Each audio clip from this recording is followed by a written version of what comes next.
All right, so starting off Unit 3, we're going to start with 3.1 talking about probably a pretty good connection from our last unit, which is the brain development, right? So we're jumping from our unit discussing the brain into developmental psychology, which is how we develop our behaviors, our way we see the world, our thought processes over the course of our lives.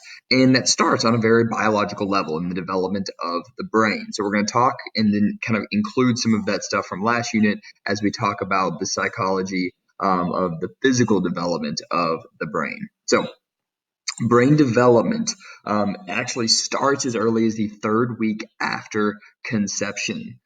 So as early as a lot of women even know that they're pregnant, and it extends at least through late adulthood, right? So for the most part, scientists now believe that brain development is always happening, right? So even up until death, we are consistently rewiring and working on our brain. Now, there are definitely different periods where that's happening a lot more intensely, and it fades over the course of our lives. But the expectation is that we're probably always continuing to develop our brains in some way. Most of that is happening in our early childhoods, and our experiences shape that, right? So we always, as with nature and nurture, it's not just nature. Nurture also plays a role, right? Like nurture is there to make sure that nature can work its magic without any real interactions or without any serious deprivations. So things like abuse can really impact brain development, or things like drugs and alcohol, even at the fetal level, can really impact brain development. So genetic information and human experiences shape our brain development. That's that mix of nature and nurture. Again, nurture and our environment are there to kind of enhance nature. Nature on its own will do some pretty incredible things, but we often use nurture as a way to enhance that and make sure that nature can work unencumbered. The brain develop at different times and at different rates, especially between genders. And we're going to talk a little bit about that between men and women and what that looks like. So looking at language, vision, and more abstract thinking, the way that the brain develops to do these things happens differently over time, right? So in the early stages, we're really working on more like sensory things. We then really go through this bursting and intense language phase, and then really go through the development of that higher cognitive functioning, but that stretches out a lot further, right? So you notice that with language and our sensations, the brain is really building those from, probably the third trimester up through the end of that first year. It's really working hard at those.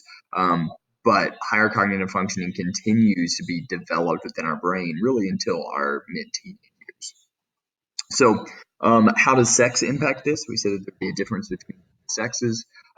So, brain development in girls and boys is actually pretty significantly different, mostly in myelination. So, this arrow indicates the halfway point. So, for girls, right around age 11 is the halfway point for myelination. For boys, it's right around age 15. So for women, their brains are fully developed by the time they're in their early 20s, 21, 22, through about 25. And for men, that usually happens right around 30 when they are fully myelinated. Their brains are fully developed. And so the changes afterwards are more minimal. So, what the phases that we go through this while we're developing those while we're developing the different neurons and developing what's happening in our brains, are known as bursting and pruning. So, these are the two different phases of either bursting, rapid increases in neural connections, or pruning, meaning that we're like removing neural connections that aren't being used. Remember, neuroplasticity, that idea that our brain is consistently and able to kind of rewire and create these neural pathways. Bursts are in our childhood creating those neural pathways. It's these periods of intense learning where we are creating new neural pathways. And then pruning are these phases where um, previous previously established neural connections, our brain recognizes we may not be using them anymore, and we're rewiring that for either adulthood or for later stages of our childhood. So, other things that can be taken out of this is that some psych disorders like schizophrenia is often linked to problems with pruning that like are ability to remove neural connections isn't there. People can sometimes hold on to connections that they created when they were infants that need to be pruned out, but those are in there kind of throwing off their thought processes. So you see these kind of neural connections and what they look like, right? Recall, like if this is a neuron, we see our dendrites and our axons here at birth, right? We have a significant number of these neurons. The number of neurons doesn't change, but their connections does, right? The amount of axons, the amount of like dendrites reaching out to connect into different axon terminals. By age 7, they're really, really intensely connected. But at age 15, they're pruning, right? We're almost preparing for adulthood at age 15. And our teenage brains are going through this period where we've created all of these connections in our early childhood, and our brain has to rethink how we understand the world. Right? This happens in both teenage years and toddler years, where you're rewiring the stuff that you learned as like an infant. So the general stages, we'll go through these real quick. You don't so much need to memorize these. There's some more vocab within these that you should definitely understand, but really get the big idea, understand bursting and pruning, and when those are happening. So first stage of development biologically is that embryonic stage, conception to week 8 of pregnancy, gestation period, so gestation week 8. The brain growth begins in that 3rd week after conception. So again, this is really about the time that most women will find out that they're pregnant or even recognize it. Neurons are beginning to develop as early as 42 days after conception. And those continue to develop over the course of pregnancy. And ultimately, we have all of our neurons by the time that we're born. But they start as early as that's right at 5-6 weeks of pregnancy. So very early, that neuron connections and neuron development begins. So we start to create these really rudimentary neural pathways. And over time, structures of the brain and the central nervous systems are established. And within the first, 8 weeks of pregnancy, the major parts of the central nervous and the peripheral nervous systems are defined. Second stage, this is the rest of pregnancy, gestation week 9 through birth. This is a critical development period for our processing, right? For our conscious processing, the cerebral cortex. And so the more complex portions, the more human parts of our brain. And so in this stages, they're focused on neural production, migration and differentiation of neurons, again, shifting those neural pathways and the ability for us to create that cerebral cortex. Most of those neurons are produced even by mid-gestation, but basically all of our neurons are completed by the time that we are born. We burst and prune over the course of our lives, yes, and we can create more through neurogenesis, but all of the neurons that we need are created at birth, right? 23 billion neurons when a child is born. In those prenatal stages, about 50% or more of our neurons die over the course of establishing those neural networks in the brain. And this happens both naturally and unnaturally. So naturally, we see necrotic, meaning cell death due to injury and impact. But oftentimes we also see that through apoptosis, which is more of a genetic thing, an epigenetic, right? It's our gene expression, different environmental impacts that can turn on or inactivate certain neurons. And so finally, and a big one that you should probably know, a term that could definitely pop up for AP Psych is that teratogens. These are agents like viruses, drugs, alcohol that can reach the embryo or fetus and they can cause harm, like fetal alcohol syndrome. CSV is another one. There are different viruses that for adults really seem like nothing, but if you contract that when you are pregnant, it can be devastating to that neural development.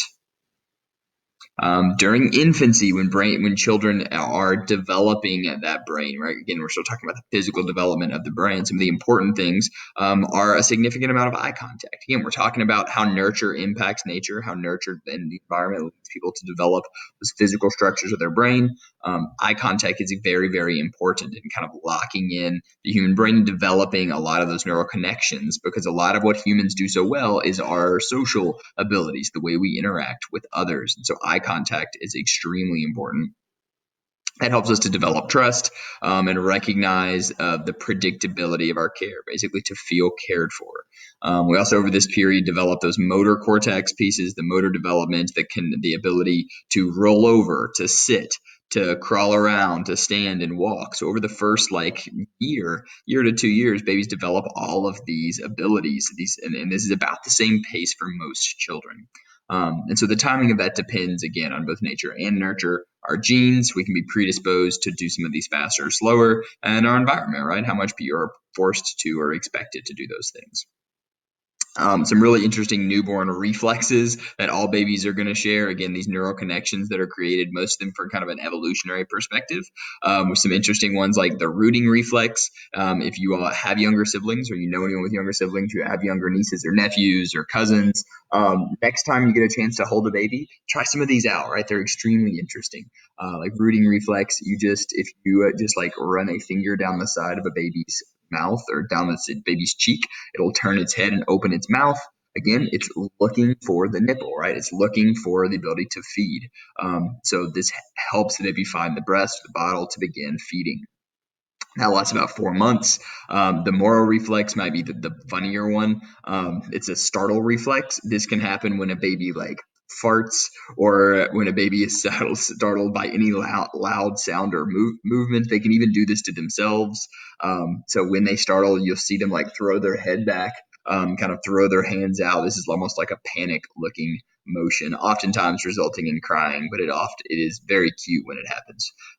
The grasp reflex, of course, if you put your finger near a baby's hand, it will like close its hands around that. And we have a similar one on the toes, which is super cute. If you stroke down the length of their foot, they have this Babinski reflex where their toes will scrunch over. And then finally, the stepping reflex. If you hold up a baby but you let their feet dangle, they do that adorable like little running motion. So lots of those examples. Okay. So as we move out of infancy into that toddler stage, this is our first major pruning period. So infancy is a burst period. Tons and tons of connections are being created. Again, and you're an infant, you're learning everything. Everything is what you're learning. Everything that you do is new. But once you're in a toddler stage, a lot of your experiences are going to be reshaped because now you're moving around and you're now using language so well. So in this toddler stage, you're pruning, you're removing a lot of the old neural connections. And these pruning stages are oftentimes very oppositional, right? Why the most oppositional periods of people's lives are when they're like terrible twos and when they're in their three-nager stages, right? 2 and 3. And then in their early to mid teenage years, right? 13 to 16, 17 usually is the second kind of really oppositional, difficult phase that a lot of kids go through. This pruning phase where children are rewiring their brains. This is a difficult period, and it's a biological thing, right? It's not just that all their friends are acting weird, so they're acting weird too, right? Toddlers and teenagers are both very similar in that they're going through this pruning phase. Their brains are neurally rewiring to prepare them for the next stage of life, right? And so that pruning phrase, their pruning phase, that brain is causing that oppositional attitude, right? It's causing them to often say no and to want to develop and understand things for themselves. They don't want people to do stuff for them, right? Me do it is a common phrase for toddlers. So after they're coming out of that, they're going to this early childhood phase, 5 to 10 kind of stages. Early childhood, this is a bursting phase where they are building tons of new connections, right? Lots of frontal lobe growth. They're developing their personality. They're developing their understanding of other humans, how they interact with others. They're no longer just hanging out with their parents. They're getting a lot more than that. They're getting input from sensory systems, lots and lots of enrichment and interaction with the environment. And that interaction with the environment is critical during this period, right? So what we see is that deprivation, and not so much, but yeah. So I guess like deprivation can cause serious lack of development in this bursting phase. And then that can even lead to a lack of brain plasticity, right? With the brain plasticity for our sensory areas. And so people don't develop the ability to feel and understand in the same way because their brain recognizes we're not using those phases. And so it uses it for other stuff. And that's oftentimes not a good thing. Preschool stage, still kind of early stages of life. Brain throughout this is kind of within still the early childhood phases.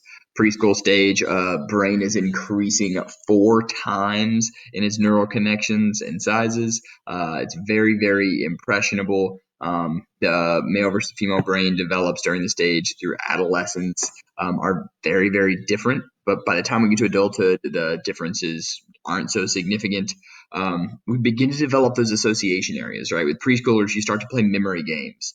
You start to play games where they have to really think a little bit more abstractly, right? They still are thinking very like concretely and logically, but you're trying to teach them to ask questions, be curious, and things like that. And this hippocampus is also developing, which is why you don't remember anything before you were like 3 or 4. My first memories I can think of are from when I was like probably early threes, something like that. I remember we moved from my old apartment to my new house that my parents still live in today, and that was the first memories that I really have, because that was such a big experience. It was the first things that really imprinted themselves in my memory, because the hippocampus is still developing. We're not creating long-term memories quite yet until we hit at these like 3 or 4, and then it becomes more consistent. Childhood, by the time you hit that 12-year-old brain, your brain is very similar to an adult. But without the myelination, it doesn't have those higher cognitive abilities. It doesn't have quite the abstract level of thought. When you get into the teen brain, this is another pruning period, very similar to the toddler brain. I'm sure some of you all don't love hearing that, but the teen brain is similar to the toddler brain in that it is very, very going through this pruning phase. It's impulsive, it's emotional, it's rebellious, because that prefrontal cortex has to rewire and prepare for its like final stages, right? This teen brain is rewiring itself so that in the years following, you'd be able to really lock in and finalize your ability to control yourself, your ability to develop a personality, things like that. This is the last major overhaul that we get to before our more or less adulthood. And so this is going through this major, major shift, and where you're desiring independence, something I'm sure you all understand. This is a period where your amygdala is working overtime. A lot of your memories, and I recall this for sure, memories from your teenage years are very connected to emotions, right? They're very emotional because the amygdala is really, really active during this period. It makes us hypersensitive. And during this phase, we see the preoccupation with sex and attraction, as puberty has likely just finished in many. Pair that with a kind of emotional amygdala acting out, and pair that with the impulsivity of teenagers. And this is kind of an interesting phase, to be sure. The teen brain is another pruning phase. And interestingly enough, again, this is something that I think that a lot of people question, both the nature and the nurture. And this is something we'll get into later in this unit, is this question of genetics and environment and how much they're interconnected, right? So interestingly enough, psychologists have found that female brains have 11% more neural connections than male brains, right? The female brain has 11% more language neurons. They have neurons that are specifically set up to understand and use language. And they studied female brains during their teenage years. Okay, this was during their teenage years specifically, and they found that dopamine releases in these neural connections were similar to other hard drugs while hearing about like juicy gossip, right? As someone was spilling the tea, it actually results in the same type of neural firings as you would see with other hard drugs. So to some extent, these things are biological, the differences, but the question that we have to ask is, do these things develop? It's a very chicken and egg question. Do these things develop because of our genes? Is it our genes was the female brain always going to develop that way? Or is society encouraging this, right? Because our environment does impact how we develop neural connections.